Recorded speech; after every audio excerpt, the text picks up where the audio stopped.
Le but de la loi, c'est encadrer, donner des règles, et puis dire où il y a une limite.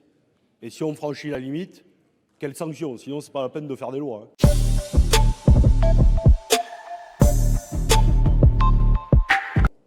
On peut encadrer tout ce qu'on veut, s'il n'y a pas une sanction au bout, ou une menace de sanction, ça ne s'appelle pas la loi.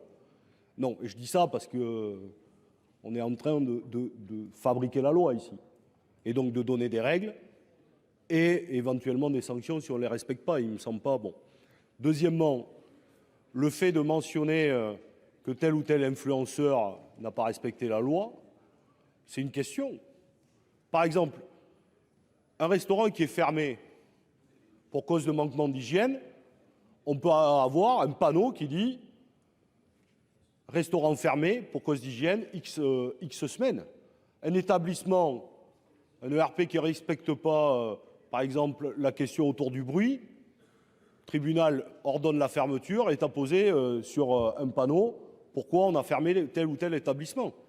Il ne nous paraît pas farfelu de dire qu'au moment où nous donnons des règles, et ce que Bruno Le Maire a fait, de dire qu'il y avait 50 influenceurs et influenceuses qui avaient été contrôlés et 30 infractions constatées, que nous puissions alerter le public, et notamment jeunes, en disant que tel et tel n'a pas respecté les règles que nous nous sommes données.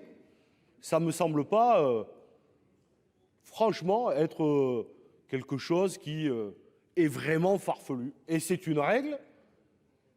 On n'est pas... Elle peut arriver au bout d'un processus de sanction, mais par exemple, si un influenceur ne respecte pas une fois, 2 fois ou 3 fois la loi, que la 3e fois, il soit affiché publiquement et que du coup, ça frappe le portefeuille parce que ses abonnés sauront ce qu'il en est, nous semble de bonne tenue. Je vous remercie.